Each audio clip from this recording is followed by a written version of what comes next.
Islamic Corporate Finance. Nah, oke. Baik, kita masuk ke topik 9, yaitu Islamic Corporate Finance.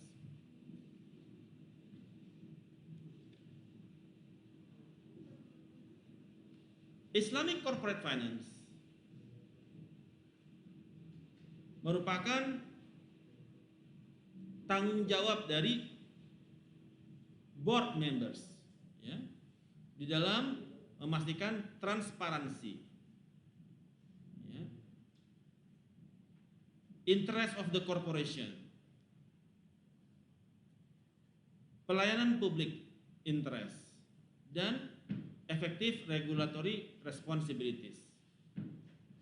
Hak-hak dari shareholders, hak-hak dari stakeholders, cooperation, teamwork, penerapan accounting dan auditing yang benar, ethical standard, review of strategy and structure, risk policy and so on.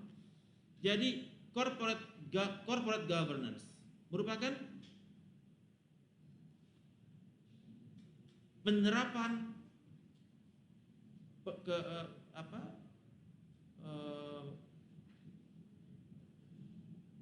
corporate governance memastikan bahwasanya seluruh lini di industri perbankan memenuhi terhadap kaidah syariah. Kira-kira siapa yang bertanggung jawab di dalam corporate governance di bank syariah? Kira-kira siapa yang bertanggung jawab untuk hal sebanyak ini? Siapa? Salah, Cigau. Siapa yang bertanggung jawab? Salah, Cigau. Terhadap corporate governance ini, siapa yang bertanggung jawab? Banyak banget kan? Ada risk policy, structure, rights of stakeholders, right of shareholders, effective regulatory, transparansi. Ini harus diyakini comply dengan syariah banking, comply dengan syariah law. Siapa yang memastikan ini? BOD, Cigau, Dewan Pengawas Syariah, correct. Ini adalah pekerjaan Dewan Pengawas Syariah. Dialah yang harus menjaga corporate governance di dalam unit usaha syariah tersebut. Nah, corporate governance is based on Islamic framework, disebut juga dengan ICG, Islamic Corporate Governance. Ya. Di mana Islamic Corporate Governance itu harus sesuai dengan prinsipal kepada syariah prinsipal. Ya.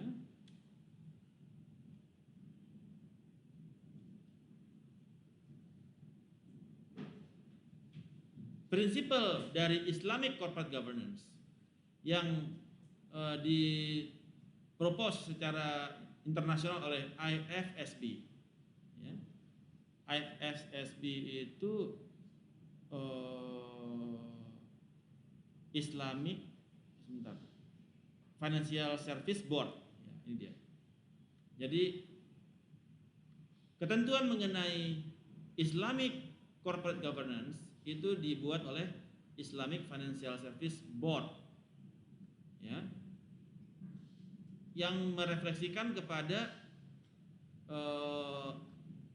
OECD dan Basel Committee on Banking Supervision. Ada yang disebut dengan Basel 1, Basel 2, Basel 3, Basel 4, ya, terkait dengan risk management. Nah, Islamic Financial Service Board mereka merefleksikan kepada ketentuan yang ditetapkan oleh Basel 1, 2, 3, dan 4. Ya.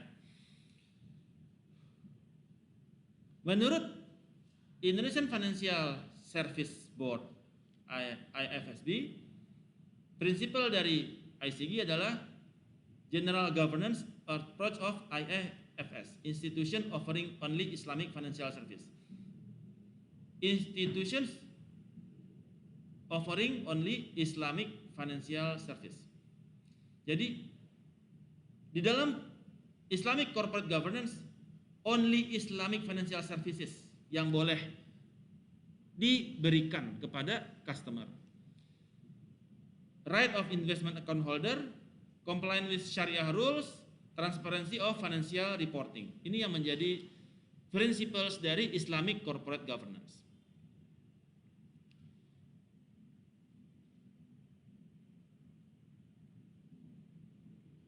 Islamic corporate governance bercita-cita untuk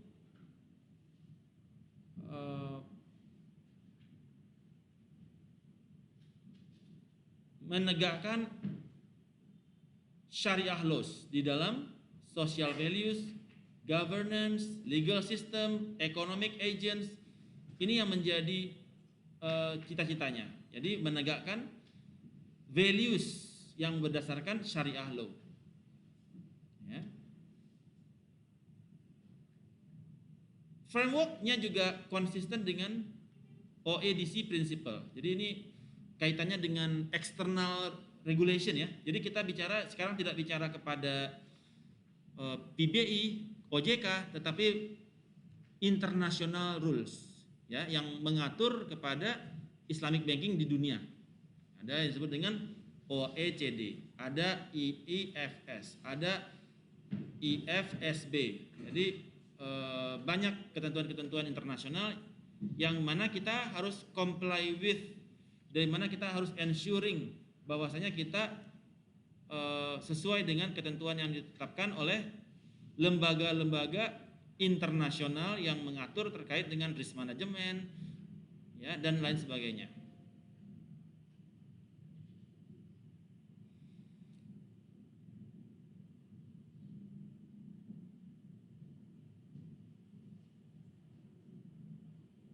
Di dalam Islamic corporate governance ada yang disebut dengan stakeholder models, yaitu bahwasanya ketika kita memiliki syariah rules, maka di dalam syariah rule ini ada kontraktual atau hybrid kontrak yang mengatur. Apa yang menjadi hybrid kontrak? Bagaimana hybridnya? Dari mulai wakalah, ijarah, ya, ketentuan-ketentuan di masing-masing rule itu ada kombinasi kontraknya apa saja? Kontrak yang disebut dengan contractual framework. Kemudian principle of property rights. Nah, ini kalau kita kaitannya dengan produk ya, misalkan ini adalah mortgage ya, mortgage. Kemudian setelah dari kontraktual atau hybrid kontrak tersebut, itu mari kita tetapkan hybrid kontraknya, kita maju kepada syariah board, yang mana syariah board ini dia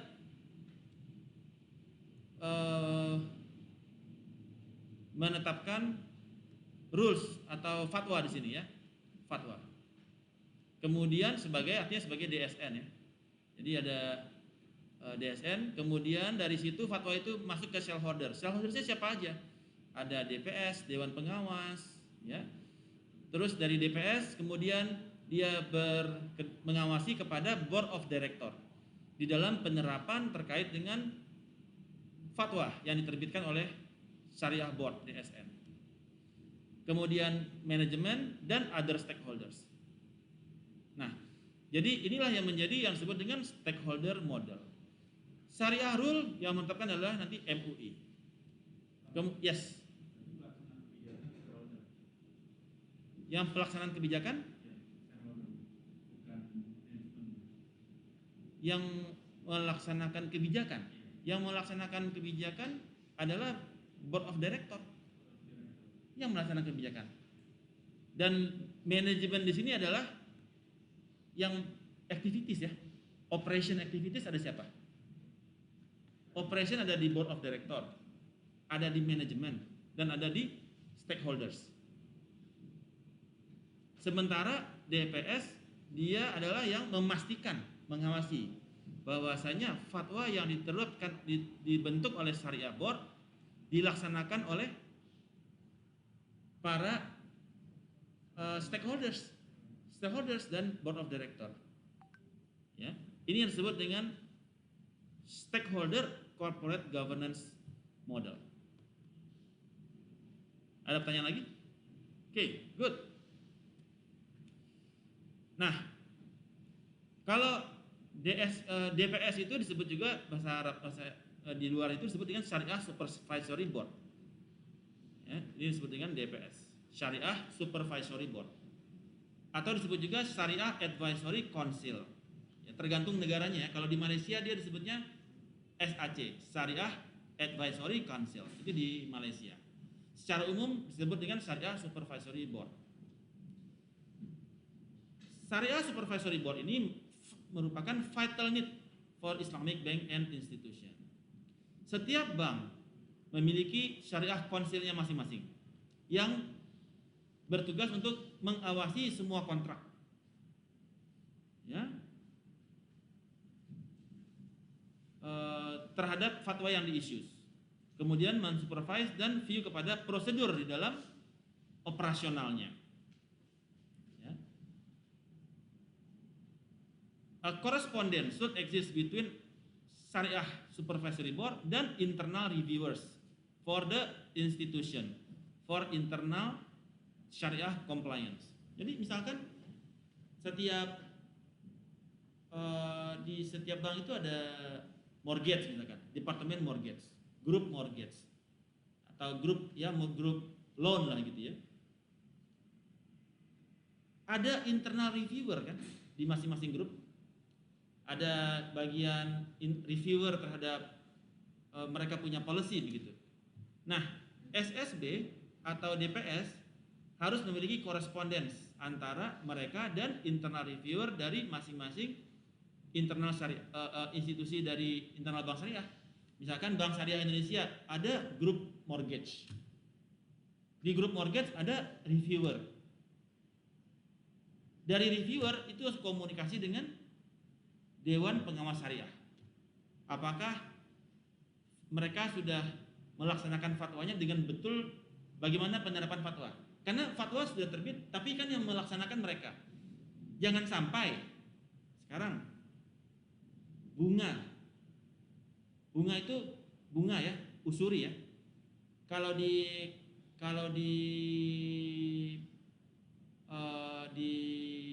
bank, kalau di mortgage mereka menerapkannya apa? Mudharabah atau murabahah? Murabahah ya. Nah, murabahah.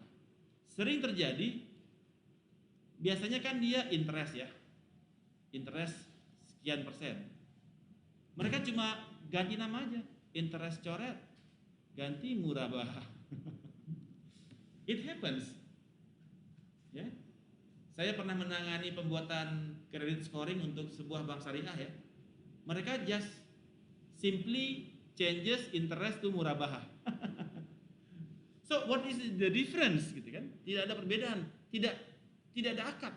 Mana akad murabahanya? Ya itu yang menjadi issues. Karena mereka yang penting bisnis jalan dulu deh gitu. Kita convert the name jadi bank syariah. Tapi mana akad murabahanya? Tugas Anda kan bikin akad murabahah untuk mortgage kemarin kan? Apa yang harus dilakukan untuk akad itu berjalan? Ada jual, ada beli kan? Murabahah kan? Ada jual, ada Anda beli, Anda jual dengan profit kan? Nah, bagaimana di ketentuannya? Ada wakalah di situ. Ada wakalah mewakilkan untuk jual, beli dan sebagainya. Nah, di mereka just change interest to murabahah. That's simple. Di dalam ini ya, di dalam transaksi pelaporan servernya ya, di LOS-nya, loan origination systemnya, loan origination system. Jadi mereka masih mengadopsi punya konvensional dan mengubah kata-kata interest menjadi murabahah. Oke, that simple. Dan itu fatal karena tidak ada akad di situ. Mana akadnya per masing-masing transaksi? Nah, kecuali memang ada akadnya ya, dan kita harus comply due diligence-nya untuk memeriksa. Oke, ini ada interest, mana akad jual belinya? Tanda tangannya mana? Wakalahnya siapa? Ada sudah. Sekarang bagaimana bukti pembelian oleh bank kepada developer? Mana bukti pembelian bank kepada developer? Ada nggak bukti pembeliannya? Kalau ada, maka oke. bank beli, bank jual, di mana mereka mencicil untuk pembayaran kan. So itu yang menjadi issues. Ya. Tidak segampang membalikkan telapak tangan mengubah interest jadi murabahah.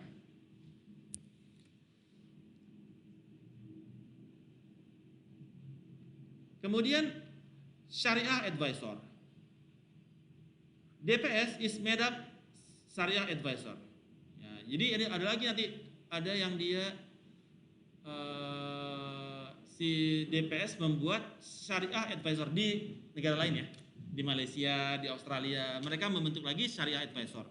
Jadi di sini, tadi yang mana ya? Kalau di Indonesia kan Dewan Pengawas Syariah langsung komunikasi dengan Board of Director. Kalau di luar Dewan Pengawas Syariah itu membentuk lagi Syariah Advisor di masing-masing unit. Karena mereka kan bersifat kepada on top of semua produk kan, on top of the bank gitu ya. Nah, di tiap grup-grup itu dia membuat lagi Syariah Advisor. Yang mana the Syariah Advisor adalah specialized. Baik dia kepada mortgage, baik dia kepada kredit, baik dia kepada loans, savings, dia specialized di dalam Islamic knowledge-nya dia terhadap area yang dia fokuskan. Jadi kalau Anda nanti tertarik menjadi Syariah Advisor di unit mortgage, jadi Anda harus memang paham betul-betul master terhadap itu gitu ya. Syariah Advisor can work as part of board ya, ataupun individuals. Jadi bisa berupa board lagi di masing-masing unit atau bisa berupa individual sebagai Syariah Advisor. Ya, stand alone juga bisa, group of people sebagai board di masing-masing unit. Misalkan di unit IT ada lagi Syariah Advisor yang ada group of people lagi. Nah, itu bisa berupa board, bisa juga berupa individual. Syariah Advisor ini sering digunakan untuk create new products. Kan kita kebutuhan produk kan nggak tetap kan, pasti butuh produk baru kan, karena kebutuhan masyarakat semakin berkembang. Karena kita empati kepada nasabah. Ketika kita empati kepada nasabah, kita kira-kira produk apa yang bisa memenuhi kebutuhan mereka. Sekarang banyak sekali kebutuhan kepada produk perbankan. Misalkan ada digital banking. Bagaimana fatwa terhadap digital banking? Boleh tidak bertransaksi pakai digital? Seperti itu ya. Cryptocurrencies, Bitcoin, dan lain sebagainya. Maka Syariah Advisor ini sangat penting, sangat perlu di dalam create new products. Ketika mereka bikin produk baru dari Syariah Advisor, kemudian going kepada Dewan Pengawas Syariah, Dewan Pengawas Syariah ke DSN untuk fatwa. Nah, jadi mereka saling komunikasi antara Dewan Syariah, Dewan Pengawas, dan Syariah Advisor. Berbeda bank, berbeda ide kan? Anda brainstorming butuh ide baru lagi, Syariah Advisor di masing-masing grup. Nah, ini yang terkait dengan pertanyaan hisbah. Anda sudah selangkah lebih maju ya, luar biasa. Idenya kenceng sekali, luar biasa. Nah, ketika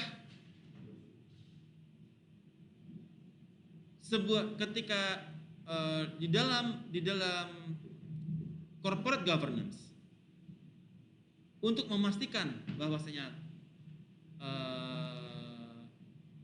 endorse ada oke. Jadi ketika di masyarakat atau di transaksi, untuk memastikan transaksi tersebut comply with secara individu. Misalnya ketika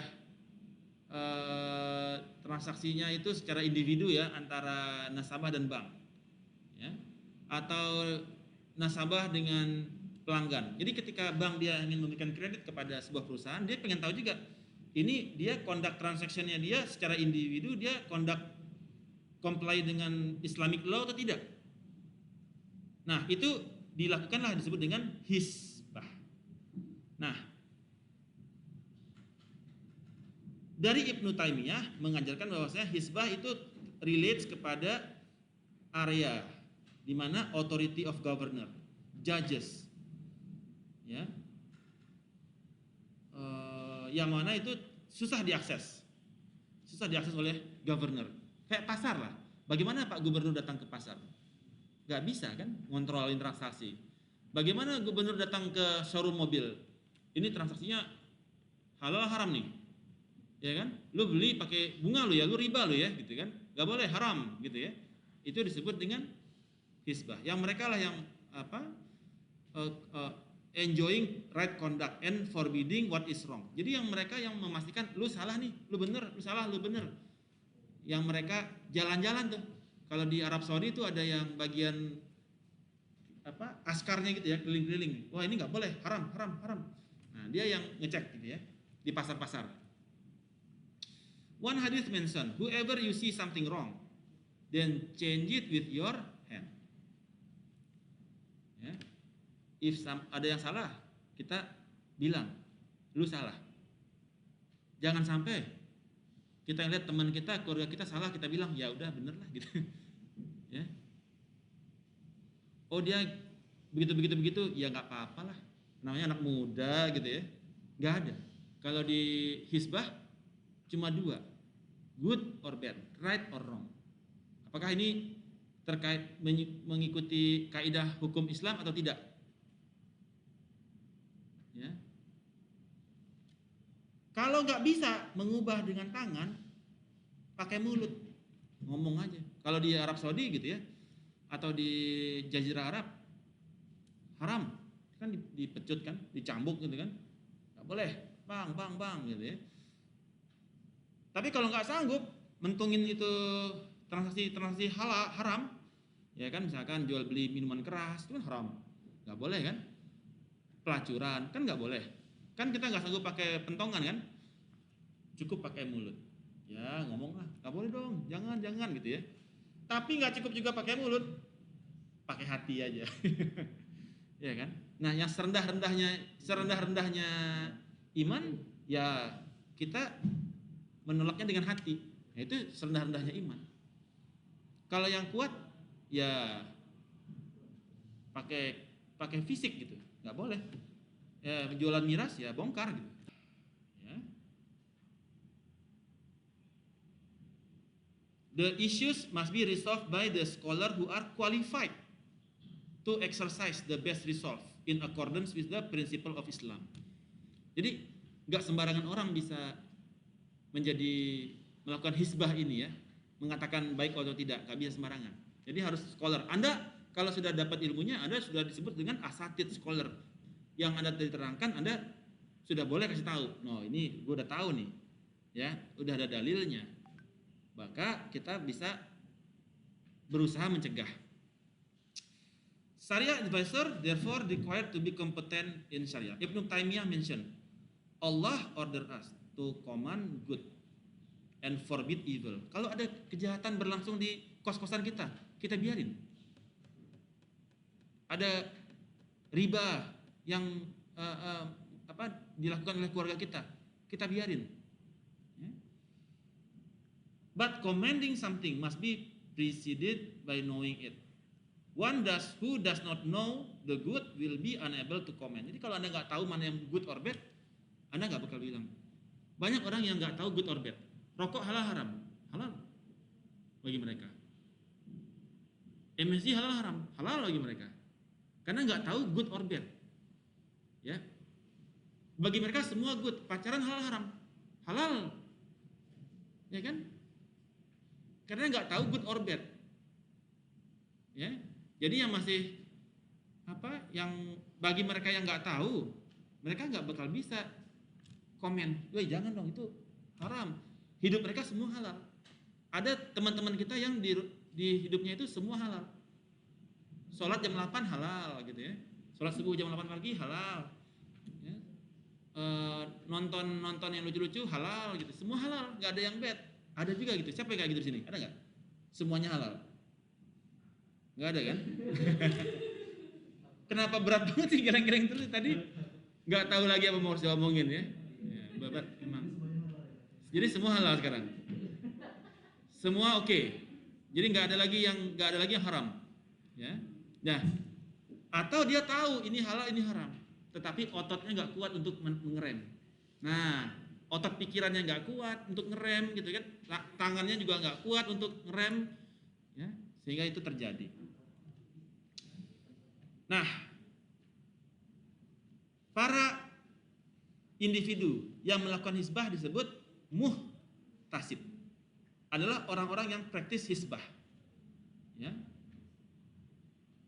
Mereka yang melakukan hisbah ini should have the necessary experience, knowledge, patience, and wisdom. Ya.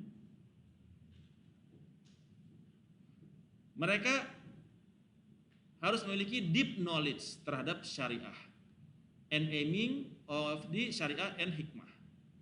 For example, Ibn Taymiyah stated, commanding the good should not result in loss or greater good, or in evil greater.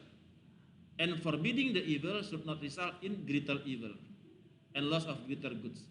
Jadi ketika kita mengajak kepada kebaikan, ya, tidak boleh berujung kepada loss. Kita mengajak kebaikan tapi akibatnya kita jadi berantem. Should not making loss. Misalkan karena Anda mengajak kebaikan, Anda jadi keluarga jadi nggak ngomong. Dikasih tahu nggak mau, akibatnya jadi nggak ngomong, ya, nggak bunyi begitu keluarga. No, commending the good, ya, nggak boleh sampai mengakibatkan loss. Dan forbidding dan evil tidak boleh mengakibatkan greater evil. Kalau kita mencegah orang melakukan sesuatu yang dilarang oleh hukum, tidak boleh mengakibatkan greater evil, malah jadi terjadi pembunuhan. No, nggak boleh. Misalkan dibilang gitu, jadi malah dia bacok. Jadi harus mencegah. Tadi benar juga. Kalau gua bilang, gua ntar dibacok bagaimana ya, gitu ya. Greater evil, terjadi pembunuhan begitu kan. Ternyata dia pembunuh berantai begitu kan. Nah, agak ngeri juga ya. Nah, qualification dari Syariah Board Scholar.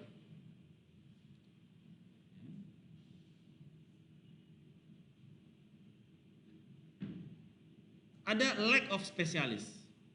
Sedikit sekali orang yang memiliki pemahaman terhadap Islamic finance. Bahkan Anda ke BSI sendiri pun, Anda tanya mengenai akad, nggak paham. Nggak tahu tuh pegawainya. Ini akadnya gimana? Nggak ngerti. Fokus customer service doang, tapi nggak tahu mengenai akad. Pernah udah nanya? It happens ya. Mereka lack of specialist, nggak paham. Nah, dibutuhkan orang-orang yang memiliki kemampuan di sini, spesialisasi di sini. Ada sertifikasinya. Jadi Anda bisa mengikuti sertifikasi mengenai Islamic Banking and Finance. Ada lembaga-lembaganya yang menyelenggarakan, ya. Namanya apa itu ya? Sebentar ya. Istihaj namanya kalau nggak salah ya. Sebentar. Ini bookmark.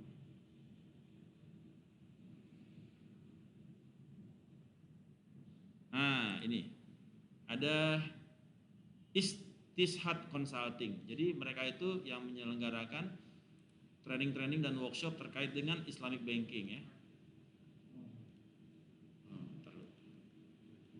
Nah, untuk notaris, webinar pelatihan untuk notaris Islamic Banking, notaris bank syariah level 1. Nah, ini ada pelatihan-pelatihan yang mereka terbitkan sertifikasi, ya. Nah, ini menarik nih kalau Anda pengen terjun ke syariah banking, Anda mencari sertifikasi di sini, it's highly recommended, ya. Nah, oke, so itu yang menjadi salah satu metode kita untuk meningkatkan, kalau Anda berminat untuk menjadi spesialis di dalam Islamic Finance.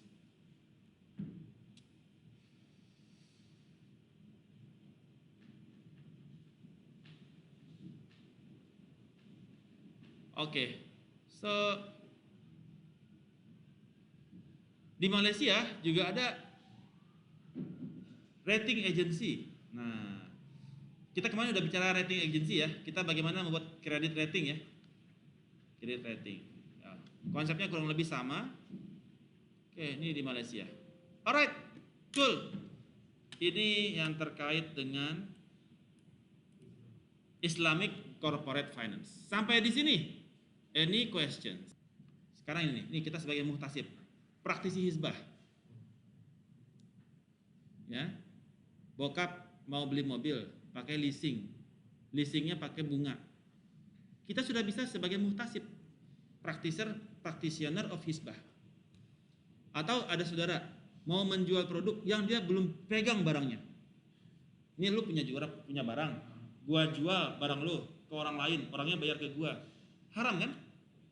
Nah, kita sudah bisa sebagai muhtasib, practitioner dari hizbah. Pak, nggak boleh, itu barang harus kita miliki dulu, baru boleh kita jual, ya kan? Nah, jadi setiap orang bisa berlaku sebagai muhtasib. Jadi tidak harus di company, tidak harus di board of director, tetapi at least di small circle kita dulu. Kemudian baru kita naikin. Kebayang nggak? Oke, any other questions? Oke, nggak usah ngajarin. Tapi at least kita sudah outspoken, kita sudah sampaikan. Jadi ketika kita melihat sesuatu yang di luar, something itu yang dilakukan itu bad menurut kita kemudian kita tidak sekedar bilang bad, tetapi kita menyampaikan alasan kita dong. Lu jangan jual barang yang belum dipunyain lu dong, itu hukumnya haram. Ini dalilnya ini nih. Nah, itu kita hizbah. Jadi kita seperti devil advocate ya. Semuanya itu pasti ada salah. Jadi kita kritis. Kita sebagai asatid atau pelajar atau mahasiswa itu harus berpikir kritis. Melihat sesuatu itu lihat salahnya dulu, jangan lihat benernya. Kalau lihat benernya kita nggak akan berkembang. Ini semua bagi kita semua adalah salah, kecuali kita yakini itu betul. Semua yang dilakukan oleh keluarga kita adalah salah, kecuali kita yakini betul. Oh, di mana salahnya? Oh, ini udah betul, udah oke, udah comply. Oh, di mana salahnya? Jadi kita ngeliat salah dulu nih. Ya, supaya kita bisa berkembang ya. Kita berpikir kan, kalau kita semuanya kita betul, dapat value apa kita? Nggak ada dapat value. Semua salah dulu. Mungkin jadinya kita jadi apa ya? Orang lain nggak begitu suka sama kita ya, kita melihat itu. Tetapi dalam untuk sebagai asatid kita harus melihat sesuatu itu ada area for improvement tidak? Sehingga kita melihat diri kita pun melihat ada area of improvement.